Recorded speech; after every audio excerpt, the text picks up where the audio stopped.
ஐயா ஸ்டாலின் அவர்கள் இருக்காரு இல்லையா, அவர் வந்து இந்த அபிடாவிட் இருக்கு இல்லையா, தேர்தல் அபிடாவிட், அதுல வந்து அதாவது சொத்து கணக்கு கொடுக்கணும். அந்த சொத்து கணக்குல வந்து அவருக்கு சொந்த கார் இல்லைன்னு சொல்றாரு.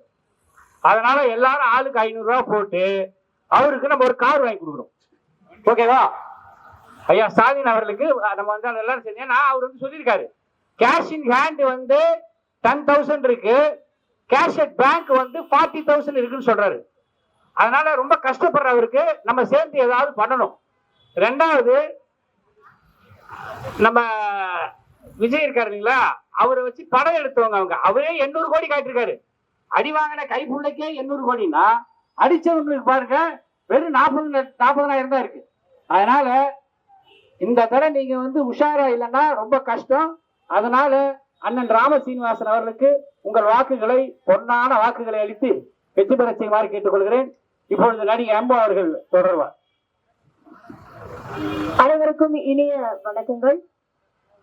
இப்போ திரு ராம சீனிவாசன் அவர்களுக்கு வாக்குகளை சேகரிப்பதற்காக நாங்க வந்திருக்கோம். அதாவது எப்பவுமே நமக்கு யார் துணையாக இருப்பாங்க, யார் நமக்கு பெரிய அளவுல சப்போர்ட் பண்ணுவாங்க, நம்முடைய தேவைகளை யார் நிறைவேற்ற வைப்பாங்க, நம்ம முதல்ல யோசிக்கிறோம். அதாவது தொடர்ச்சியா நாங்க இவங்களுக்கு தான் வாக்குகள் கொடுத்துட்டு இருக்கோம், நாங்க அவங்களுக்கு தான் வாக்களிப்போம் அப்படின்ற ஒரு எண்ணத்துல இருந்தோம்னா நம்முடைய வாழ்க்கை என்னைக்கும் ஒரே மாதிரியா தான் இருந்துகிட்டு இருக்கோம். அதாவது இன்னைக்கு காலையில நாங்க அவரை சந்திக்கும் போது கூட அவர் சொன்ன ஒரே ஒரு வார்த்தை, எனக்காக நீங்க வெறும் 5 நொடி மட்டும்தான் நம்ம அந்த வாக்கு சாவடியில அந்த வாக்குகளை பதிவு செய்வோம். வெறும் 5 நொடிகள். அந்த 5 நொடிகள் வந்து நீங்க சரியா தாமரை சின்னத்துக்கு ஓட்டுகளை அளித்து ஜெயிக்க வச்சீங்கன்னா அடுத்த 5 வருஷம் என் கண்ணுக்குள்ள வச்சு உங்க எல்லாரையும் நான் பாத்துக்கிறேன். உங்களுக்கு என்னென்ன தேவைகளோ அதை நான் செஞ்சு வைக்கிறேன். அதாவது மதுரை இந்த மாநகர் மக்களுக்கு என்னென்ன தேவைகள் இருக்குங்கிறது எனக்கு தெரியும். அது எல்லாத்தையும் நான் நிறைவேற்றி வைக்கிறேன். அதுக்கு ஒரு வாய்ப்பு கண்டிப்பா வேணும்.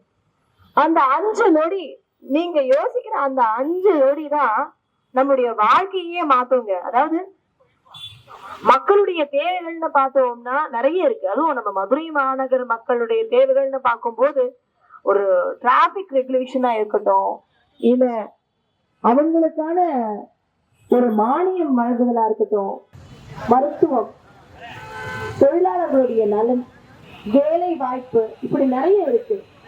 பெண்களுக்கான புதிய சிறு தொழில் செய்வோருக்கான மானியம் வழங்குதல், இந்த மாதிரி நிறைய விஷயங்கள் இருக்கு. ஆனா இதுல எத்தனை வந்து நிறைவேற்றப்பட்டிருக்கு? இத்தனை வாட்டியும் நம்ம ஓட்டு போட்டு எல்லாரும் ஜெயிக்க வச்சிருக்கோம்.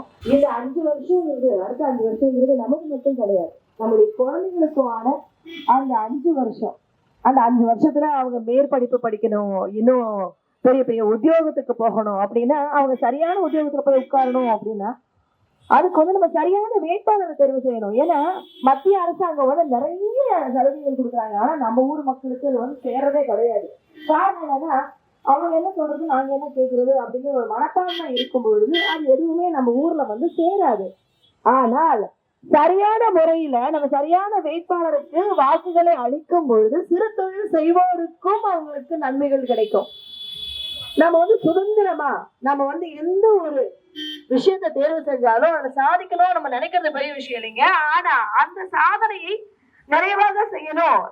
நாம கேட்கிற ஒரு இது நிறைவேற்றி வைங்க அப்படின்னு நம்ம ஒரு விண்ணப்பம் கொடுக்குறோம்னா அந்த விண்ணப்பத்தை வாங்கி படிக்கிறதுக்காக பொறுமை இருக்கணுங்க. அந்த விண்ணப்பத்தை நிறைவேற்றி வைக்கிறதுக்கான ஒரு தன்மை இருக்கக்கூடிய ஒரு வேட்பாளருக்கு நம்ம வாக்குகளை அளிக்கும் போது மட்டுமே நம்மால கண்டிப்பா ஒரு நல்ல வாழ்க்கையை வாழ முடியும். இன்னைக்கு நம்ம ஓட்டு போட்டுருவோம், ஏன்னா நம்ம எல்லாருக்குமே வந்து 18 வயசுக்கு மேல ஆயிடுச்சு, ஓட்டு போட்டுருவோம். ஆனா அடுத்த 5 வருஷத்துக்குள்ள நம்ம குழந்தைகள் வளர்ந்து அவங்க 18 வயசு ஆகும்போது அவங்களுக்கு நாம எதிர்பார்க்கிற வாழ்க்கையை கொடுக்க முடியுமா அப்படின்னா இந்த ஏப்ரல் 23ஆம் தேதி உங்க வாக்குகளை பதிவு செய்யறதாங்க உங்களுடைய விஷயங்களே இருக்கு.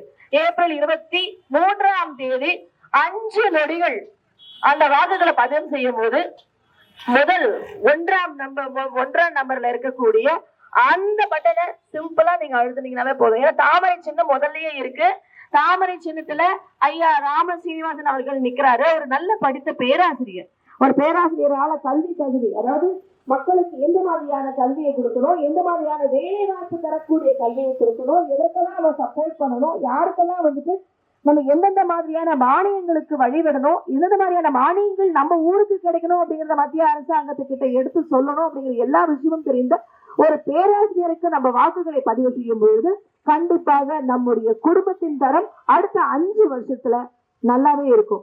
5 நொடிகள் நீங்க வாக்கு சாவடியில செலவு செய்யற அந்த நொடிகள் உங்களுடைய அடுத்த 5 வருஷத்தை சிறப்பா வச்சிருக்கும்.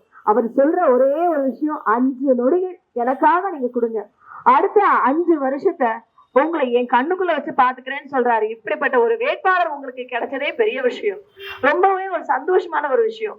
அப்படி இருக்கும்போது ஒரு அதிர்ஷ்டமான ஒரு நல்ல வேட்பாளர் தக்க வச்சுக்க வேண்டியது நம்ம புத்திசாலித்தனம். நீங்க உங்களுடைய வாக்குகளை தாமரை சின்னத்தில் பதிவு செய்து ஐயா ராம சீனிவாசன் அவர்களை பெருவாரியான வாக்கு வித்தியாசத்துல வெற்றி பெற செய்யும் பொழுது நம்முடைய குடும்பத்தின் தரம் சிறப்பாக இருக்கும்.